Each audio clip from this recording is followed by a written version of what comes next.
Madame, Monsieur, bonsoir et bienvenue dans le 20h de TFM. Dans l'actualité de ce jeudi 29 février, le drame de l'immigration clandestine à Saint-Louis, 26 morts, une vingtaine de blessés, dont 3 dans un état grave. Un bilan hélas encore provisoire. Le Premier ministre Amadou Ba était sur place. Les derniers développements dans ce journal. Présidentielle 2024, Maître Sidiki Kaba jette un pavé dans la mare. Il n'y aura plus de droit acquis pour les 19 candidats si le président de l'Assemblée nationale doit organiser de nouvelles élections. La balle est donc dans le camp du Conseil constitutionnel, soit le président Macky Sall part à partir du 2 avril où il continue à diriger le pays jusqu'à l'installation de son successeur, affirme le ministre de l'Intérieur, Maître Sidiki Kaba. L'élection présidentielle qui pourrait ne pas se tenir le 2 juin à cause du pèlerinage à la Mecque. 12 860 potentiels électeurs vont quitter le Sénégal à la même période pour accomplir le 5e pilier de l'islam. On vous explique tout dans cette édition. Et puis, joyeux anniversaire à celles et ceux qui le célèbrent ce 29 février. Cela n'arrive qu'une fois tous les 4 ans. Nos équipes à Thiès ont soufflé les bougies avec une adolescente bien heureuse, vous le verrez. Et puis, on est jeudi, zoom sur l'ouvrage de Moro Coulibaly, lauréat gambien du Grand Prix Sénégambie Livre. Un livre qui porte un regard sur la coopération entre la Gambie et le Sénégal. Note de lecture dans les bonnes feuilles de la rédaction avec Ibou Diouf en fin d'édition.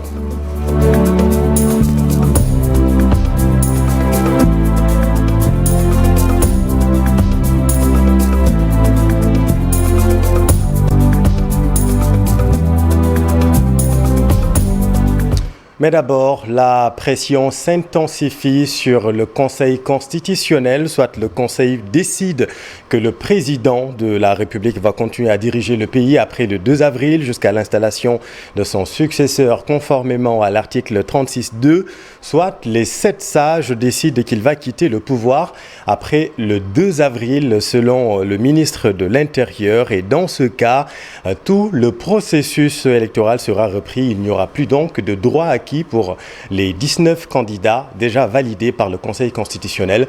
Voici le ministre de l'Intérieur, Maître Sidiki Kaba. Le Conseil constitutionnel qui va trancher de 2 façons. Ou le Conseil constitutionnel dira, l'article 36.2, Monsieur le Président de la République Macky Sall, vous ne pouvez pas partir, vous restez sur place pendant 2 mois pour que vous puissiez remettre la clé, les pouvoirs au président démocratiquement élu par les Sénégalais.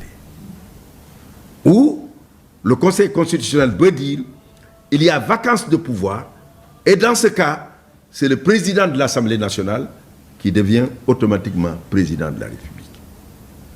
Mais il y a des précisions importantes à apporter. Le président de l'Assemblée nationale est un président qui est tenu d'organiser les élections dans un délai de 60 à 90 jours. Ce qui signifie qu'il n'y a plus de droits acquis. Il n'y a plus de 19 qui sont retenus. C'est la réouverture de toutes les candidatures. Donc tout le processus va reprendre. C'est ce qui va se passer si c'est le président de l'Assemblée. Et le président de l'Assemblée nationale a des pouvoirs limités. Parce qu'il y a un certain nombre d'actes qu'il ne peut pas faire, qui sont énumérés dans la Constitution. Son pouvoir principal reste uniquement l'organisation des élections. Le ministre de l'Intérieur, Maître Sidiki Kaba, a tenu un point de presse ce jeudi sur les propositions émises lors du dialogue national. Le pèlerinage à la Mecque pourrait en revanche empêcher la tenue de la présidentielle le 2 juin prochain.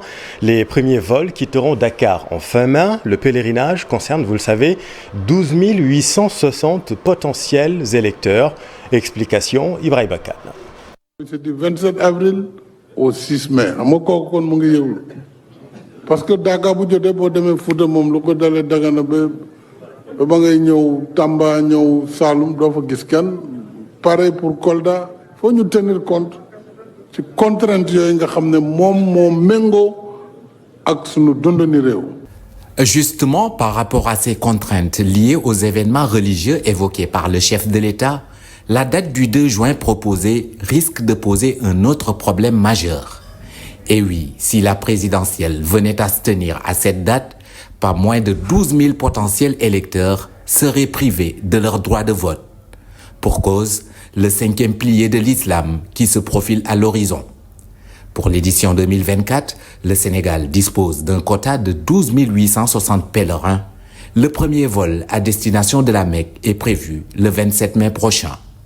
Selon une source à la délégation générale au pèlerinage, il y aura en moyenne 2 à 3 vols par jour à compter du 27 mai et tous les pèlerins sénégalais seront normalement en terre saoudienne avant le 2 juin.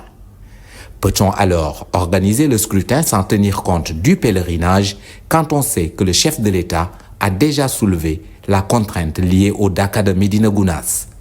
Si la date du 2 juin est actée, quelles dispositions particulières doit-on ajouter au code électoral pour permettre aux pèlerins sénégalais de pouvoir voter? Autant de questions que le chef de l'État doit prendre en compte, autant de questions que le chef de l'État devra prendre en compte avant de fixer le décret convoquant à nouveau le corps électoral. Dans tous les cas, le président Macky Sall a martelé via un tweet ce matin sa ferme décision de quitter le pouvoir le 2 avril. Une forme de menace, estime l'expert électoral Valdiodio Ndiaye. Selon lui, le scrutin peut et doit se tenir avant le 31 mars. Le voici avec Chérif Dia. Doit se conformer à la Constitution, partir le 2 avril, effectivement, 2024. Maintenant, moi, pour rappel, je pense qu'on n'a pas à s'adosser sur des conclusions de ce simulacre de dialogue. Moi, c'est ce que je qualifie ce dialogue-là de simulacre. Il doit se conformer à la décision du Conseil constitutionnel, organiser les élections avant le 31 mars. Et maintenant, pour les éléments de transition, les gens vont travailler sur ce cadrage-là parce que le Sénégal a suffisamment de compétences et d'aptitudes pour régler cette question-là. C'est une forme de menace sur le Conseil constitutionnel. Mais je pense que objectivement, ça ne doit pas passer si les gens, les juges sont conséquents avec eux-mêmes. C'est-à-dire, par rapport à la décision du Conseil constitutionnel, le maintien de 19 candidats, ils ont demandé au président de la République uniquement que de donner une date et d'organiser les élections. La position du secrétaire général du PIT, Sambassi, reflète les convictions profondes de la Confédération pour la démocratie et le socialisme. La CDS n'est pas à faune, nous souffle une source. Notre opposition à tout report de la présidentielle et à son organisation avant le 2 avril a été bien formulée dans nos communiqués du 2, 17 et 23 février.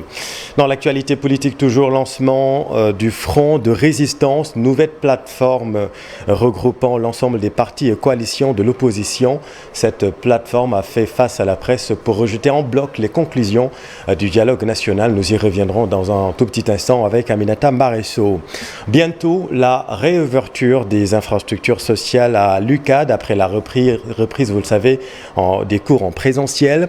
Le conseil d'administration du COUD va fixer la date dans les prochains jours. Le ministre de l'Enseignement supérieur, en compagnie du recteur et du personnel du COUD, ont visité ce matin le campus social et le campus pédagogique. L'objectif était de constater la reprise des enseignements et voir également, par la même occasion, l'état d'avancement des chantiers après l'attaque violente du Temple du Savoir en juin 2023. Reportage Alassane Ba, Diafaraba. Il s'agit d'une visite pour constater l'effectivité de la reprise des cours en présentiel. Et tout se passe comme souhaité par les autorités étatiques et universitaires. Ce que nous avons vu est très rassurant. Il y a des établissements où les cours se déroulent normalement. Il y a d'autres établissements où les évaluations sont en train d'être faites. Nous devons dire que tout cela n'a pas commencé maintenant. Depuis le début du mois de janvier, on avait une reprise graduelle, restreinte seulement au niveau de certains sites. La réhabilitation a été faite presque partout. Il reste juste quelques poches qui restent à être finalisées. Vous savez, le 3 juin 2023, nous étions ici à l'UCAD pour constater les dégâts importants suite à une attaque violente contre l'université Cheikh Anta Diop de Dakar et l'université sénégalaise de façon générale. Aujourd'hui, nous avions dit à l'époque que l'UCAD serait résiliente. L'UCAD a résisté grâce au génie des personnes qui sont là, c'est-à-dire les enseignants, les étudiants, le personnel administratif et technique. L'UCAD est debout.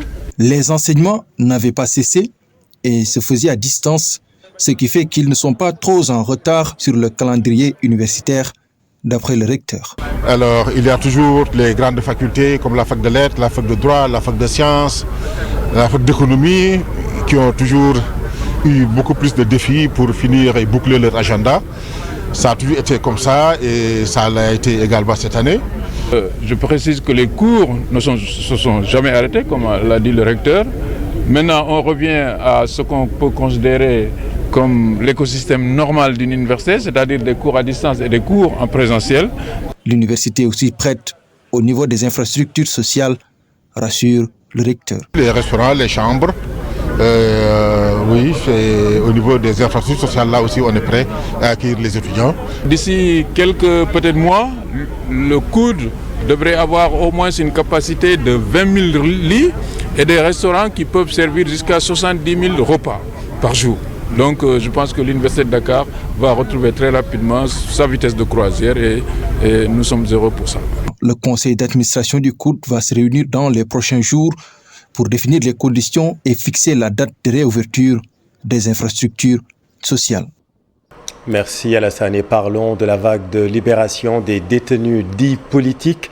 Oumar Bamba Diop a été libéré ce mercredi. Le coordinateur du mouvement des Domou Dara de Pastef a été arrêté, vous le savez, au mois de juin dernier.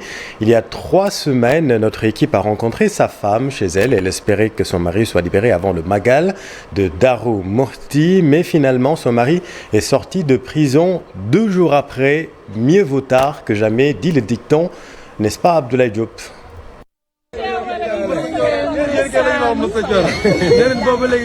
Plus de 7 mois après son arrestation, Cheikh Oumar Bamba Diop retrouve la liberté. Le coordonnateur du MODAP, mouvement des Domou Dara de Pastef, raconte qu'il a été arrêté alors qu'il se rendait à Sam municipal pour visiter un malade. Il y a 3 semaines, nous sommes allés chez lui. Sa femme avait préparé un thiébou niébé lors de la Saint-Valentin, attendant impatiemment son retour. Toute la famille sait qu'aujourd'hui il nous manque, mais on rend grâce à Dieu. Elle priait pour que son mari soit libéré avant le Magal de Darou Mouhty, un événement auquel Oumar Bamba Diop accorde une grande importance. Lorsque le Magal de Darou Mouhty approche, tout le monde pense à Oumar Bamba Diop, surtout depuis qu'il a créé le concept de Ham Thierno Jotna.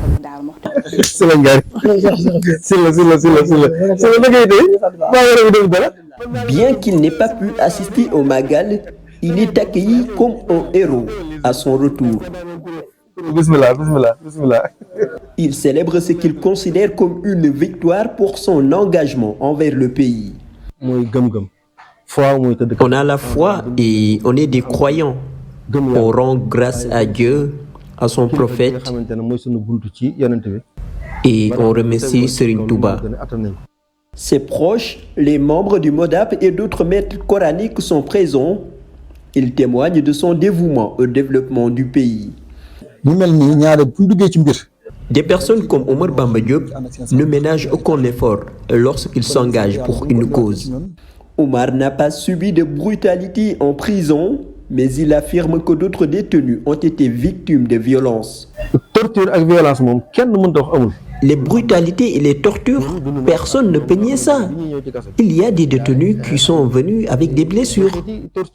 Ce maître coranique désapprouve le projet d'amnistie des manifestations politiques entre 2021 et 2024 proposé par le président de la République. Nous ne sommes pas demandeurs. Au contraire, nous sommes blessés au plus profond de notre chair. Ce qui fait mal le plus selon lui, c'est d'avoir manqué le Magal de Touba et celui de Dar. Merci Abdoulaye. L'autre grand titre de cette édition, c'est le drame de l'immigration clandestine à Saint-Louis du Sénégal. Le bilan est encore provisoire, mais il est bien lourd. 26 morts, 21 blessés, dont 3 dans un état grave. C'est le dernier bilan du chavirement de la pirogue de migrants à Saint-Louis du Sénégal. Le gouverneur de Saint-Louis dirige la cellule de crise mise en place depuis hier. Le Premier ministre Amadou Ba s'est rendu sur place à Saint-Louis où nous retrouvons Ousseynou Diop. Effectivement, le Premier ministre Amadou Ba vient juste de terminer sa visite à Saint-Louis. Il s'est d'abord rendu à l'hôpital régional de Saint-Louis où il a rencontré les rescapés, les quelques rescapés du chavirement de la pirogue qui a fait 26 morts. Il s'est également rendu à la morgue de la grande mosquée de Saint-Louis où il y a au moment où je vous parle, 10 corps sans vie. Il s'est également rendu à la cellule de crise qui se trouve présentement à Gokhombac. Le Premier ministre s'est surtout interrogé sur les vraies motivations de ces jeunes qui tentent à tout prix d'aller en Europe. On l'écoute. Et les rescapés que j'ai vus, j'ai beaucoup échangé avec eux. Ce qu'il faut noter d'abord, c'est qu'ils viennent de toute la sous-région, même si le point de départ est le Sénégal. Je pense que cela est extrêmement important. Donc, nous avons vu beaucoup de personnes qui vivaient au Sénégal, ou en tout cas qui sont venues d'autres pays. Nous avons aussi des jeunes Sénégalais. Maintenant, le fait marquant, c'est que toutes les personnes que j'ai eu à interroger aujourd'hui à l'hôpital, et c'était devant vous, avaient des revenus qui tournaient autour en moyenne de 3 000 à 5 000 francs par jour, soit 90 000 ou 150 000 francs, ce qui est quand même un revenu, je pense, qui est raisonnable pour pouvoir bien vivre. Donc le problème n'est peut-être pas totalement économique. Le Premier ministre a terminé sa visite ici à Saint-Louis, à Gokhombac, à la cellule de crise qui se situe exactement à la frontière. Il a appelé les bonnes volontés, mais également les parents à sensibiliser les jeunes. Merci beaucoup Ousseynou Diop avec Habib Seck à Saint-Louis du Sénégal. Ce drame de plus prouve à suffisance que le phénomène est bien loin de s'estomper malgré les dangers de la voie maritime. Les candidats, vous allez le voir dans ce reportage, sont plus que jamais déterminés. Reportage au quai de pêche de Yoff, Yaye Koumbandiaye, Diafaraba. Le nombre de départs des pirogues depuis les côtes sénégalaises pour allier l'Europe augmente tous les jours. Trouvés sur place, les pêcheurs du quai de Yoff-Tongour dénoncent les promoteurs qui organisent ces voyages dans le but de se faire de l'argent. Les propriétaires de ces pirogues ne sont pas des pêcheurs, ce sont des truands et sont de connivence avec les capitaines de pirogues. Ils organisent uniquement ces voyages pour de l'argent. Ces jeunes sont arnaqués et transportés durant 3 jours en mer pour ensuite échouer quelque part. Et le plus souvent, la provenance des pirogues, les heures et les lieux de départ restent inconnus.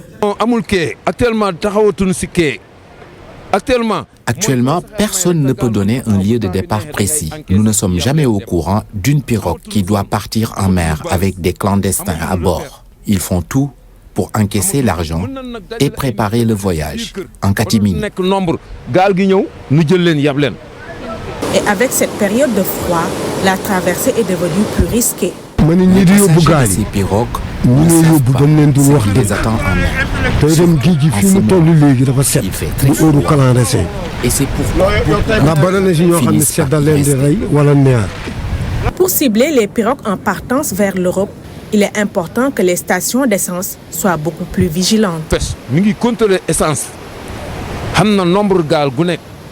Les autorités doivent bien contrôler la vente de carburant au niveau des quais de pêche. Une pirogue qui achète un nombre élevé de litres d'essence, à coup sûr, va effectuer un voyage clandestin. Les jeunes partent à l'aventure sans se préparer d'avance, raison pour laquelle leurs décès en haute mer sont de plus en plus fréquents. Merci Yaïkoumba. Parlons santé à présent. Il avait un avenir radieux, mais toutes ses ambitions ont été douchées par la myopathie. Tamsir Diop, ce trentenaire que vous voyez à l'écran, rencontré par nos reporters à l'occasion de cette journée internationale des maladies rares. La myopathie, une maladie qui s'attaque aux muscles, une pathologie très onéreuse au Sénégal. Fatima Touré et Pape Sangonemba, reportage. C'est à l'âge de 20 ans que Tamsir découvre qu'il souffre d'une maladie rare appelée myopathie. Depuis, ce jeune homme de 35 ans voit sa vie changer littéralement. Tamsir se rappelle des moments sombres qu'il a vécus difficilement. J'ai senti la maladie quand j'avais 20 ans. Je souffre de la myopathie. La pathologie s'est manifestée par une déformation de mes membres. J'avais aussi des courbatures. Petit à petit, mon corps s'est complètement métamorphosé. C'était très dur de voir ma vie basculer du jour au lendemain. Cette maladie a détruit mon avenir. J'ai été contraint d'abandonner mes études.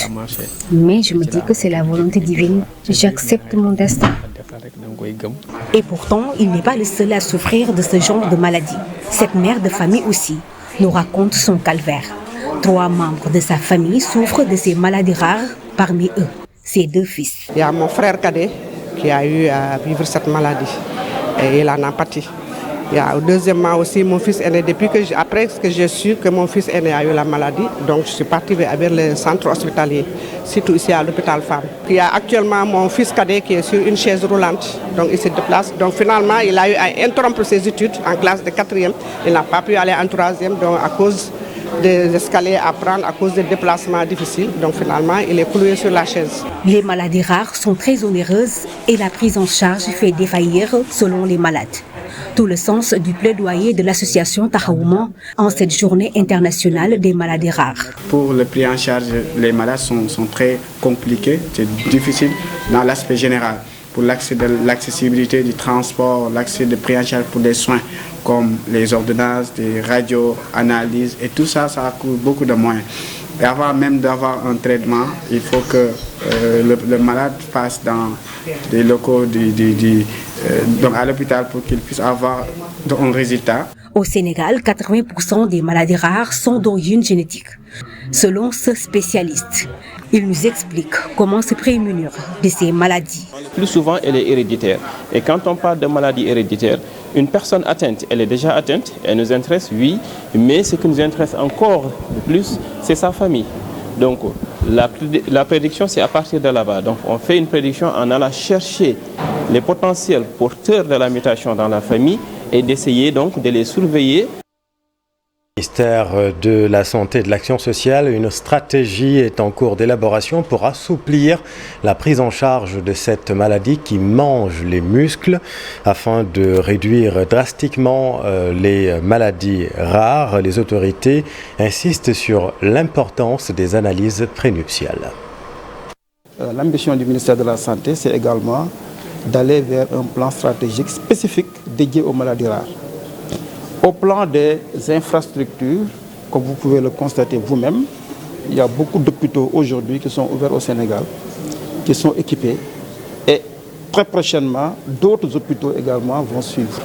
Et nous avons un grand chantier de renforcement des ressources humaines, mais également des équipements. Alors, ce sont des maladies qui sont des maladies chroniques à soins coûteux et malheureusement pour la plupart d'origine génétique. Il n'y a pas de vaccin. Donc aujourd'hui, nous mettons l'accent sur la prévention, mais ça passe par la communication, ça passe par l'information, la sensibilisation, d'abord sur les tests prénuptiaux. Aujourd'hui, il est important, en tout cas avant de faire les unions, que les gens puissent se faire dépister. Ça permet vraiment de réduire considérablement ce que nous appelons maladie rare. 20h27, le moment de souhaiter un joyeux anniversaire à tous les natifs de ce jour spécial, un 29 février, une date qui apparaît dans le calendrier grégorien qu'une fois tous les 4 ans. Et à cette occasion, nos équipes à Thiès ont rencontré une adolescente, vous allez le voir, bien heureuse de fêter son anniversaire en cette année bissextile. Madi Fanta Samake, elle s'appelle, elle a 12 ans. Reportage Cheranta Diop et Latir. Ce 29 février, jour de son anniversaire, Madi Fanta Samake, âgée de 12 ans, nous a réservé un accueil chaleureux chez ses parents à Sud-Stade dans la commune de Thiès-Ouest. Elle est toute joyeuse de fêter son anniversaire cette année, le jour de sa naissance. Un anniversaire qui vient tous les 4 ans. Ma grande sœur, elle se moque de moi parce que elle fête son anniversaire tous les ans. Il y a aussi mes amis qui se moquent de moi, mais aujourd'hui c'est mon anniversaire, alors c'est moi, je suis très contente. Vraiment, parce que du coup nek mo koy célébrer tay 29 février. Pas 4 ans la koy célébrer. Donc mu nek lu doy war. Ma fille a la chance de célébrer son anniversaire que par 4 ans, contrairement à ses amis qui, elles, fêtent chaque année leur anniversaire. Cela a un impact plus ou moins négatif dans sa conduite parce qu'elle aurait souhaité commémorer elle aussi chaque année son anniversaire. Des fois, je vois que sa petite sœur se moque d'elle. Je joue seulement avec elle parce que chaque année, moi, je lui dis que je fête mon anniversaire alors qu'elle ne fête que son anniversaire chaque 4 ans. Du coup, je me moque d'elle parfois. On va faire une fête pour ça. Il y aura toute la famille, les gens de Rufisque, de Mbour, de Dakar, tout le monde sera là. Et vraiment, je suis tellement contente parce que il y a ma mère, mon père, ma famille, mes oncles, mes tantes. Tout le monde m'appelle, me donne des cadeaux. Ce jeudi, Madi Fanta Samake est toute radieuse dans sa jolie robe au milieu. Anniversaire à célébrer comme il se doit. Joyeux anniversaire Fanta et à tous les natifs de ce jour. On en vient à notre rubrique Les bonnes feuilles de la rédaction. On s'intéresse à l'ouvrage du docteur Moro Coulibaly, lauréat gambien du Grand Prix Sénégambie Livre. Dans son livre, il porte un regard sur la coopération entre la Gambie et le Sénégal. Note de lecture, Ibou Diouf. Cet ouvrage met en évidence l'importance de l'union entre le Sénégal et la Gambie qui est désignée sous le vocable de Sénégambie. L'auteur souligne la nécessité pour les deux pays de travailler ensemble afin de créer une entité socio-économique et politique plus forte. Parlant du titre du livre, je peux dire que l'unité est notre salut. Ce titre fait référence à la Sénégambie et à l'idée de placer cet espace au centre de nos préoccupations tout en utilisant le prisme de l'économie.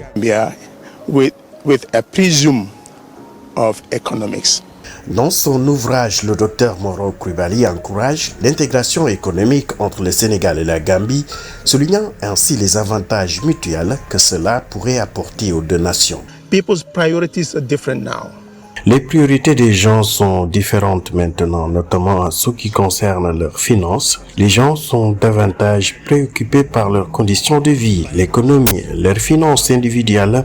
Vous savez, la question, comment gagner sa vie? How can I get my keep, things of economics, so to speak. L'auteur estime également que les populations du Sénégal et de la Gambie sont étroitement liées, ce qui rend nécessaire des efforts visant à renforcer les liens sociaux entre les deux nations. I actually started it in Malaysia when I was doing my doctorat. Quand j'étais en Malaisie en train de faire mon doctorat, j'ai dû faire des recherches. Par la suite, j'ai découvert quelques informations qui ont éveillé mon intérêt et j'ai dû ensuite chercher à établir le lien entre l'histoire de la Sénégambie et l'économie. Our Senegambia connection and relationship and business. Dans ce livre, l'auteur offre une vue d'ensemble sur les principales tendances de l'histoire de cet espace, ainsi que sur ses habitants. Il met en évidence la force que représente l'union de la Sénégambie, tant sur le plan politique que sur le plan économique.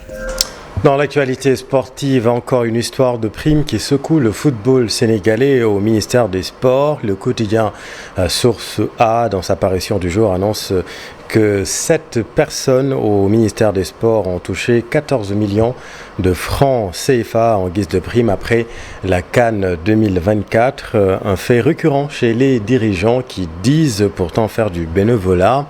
Explication, cher Tidiane Diawo. Le sport sénégalais est-il pris en otage par ses dirigeants? Une question qui mérite d'être posée sur la table si l'on se fie aux informations parues à la une du journal Source A de ce jeudi 29 décembre 2024. Selon le quotidien, Près de 7 personnes au ministère des Sports de la délégation officielle à la CAN ont reçu 14 millions de francs CFA en guise de prime à la fin de cette compétition. Cette information, si elle est avérée, montre encore une fois que beaucoup de dirigeants qui gravitent autour du sport, voire du football, ne sont là que pour se remplir les poches. Dans un passé récent, ce sont des membres de la Fédération sénégalaise de football qui s'étaient donnés en spectacle pour une histoire de prime après la campagne victorieuse des Lions au Cameroun. Le sport sénégalais, qui souffre d'un manque criant de moyens, n'a pas besoin de ce genre de pratique. Le bénévolat dans ce milieu est en train de devenir, pour certains, une voie privilégiée pour s'enrichir. Un mot de karaté, Serigne Bakesek va participer à la 6e édition de l'Open TV Cup de karaté en Belgique ce dimanche 3 mars 2024. Une occasion que veut saisir le vice-champion d'Afrique junior très ambitieux pour démontrer sa progression. Cher Sadibou Diarra à Modouba. Serigne Bakesek s'attaque au reste du monde. Le vice-champion d'Afrique de karaté junior chez les plus de 76 kilos en août 2023 va participer au 6e Open TV Cup 2024 en Belgique. Depuis mon retour du Maroc, il y a 6 mois, je travaille beaucoup. J'ai même progressé en vue des championnats d'Afrique et des mondiaux. Je vais rejoindre la Belgique pour participer à une compétition. La préparation se passe bien avec notre sensei et l'entraîneur de l'équipe nationale. Ils m'aident beaucoup. Tout ce que je sais, je l'ai appris ici à Bentali. Pur produit du club de Bentali, le jeune karatéka suscite beaucoup d'espoir. On a formé un champion. Et nous avons confiance en lui. Nous lui donnons juste des conseils pour qu'il puisse rester au top niveau.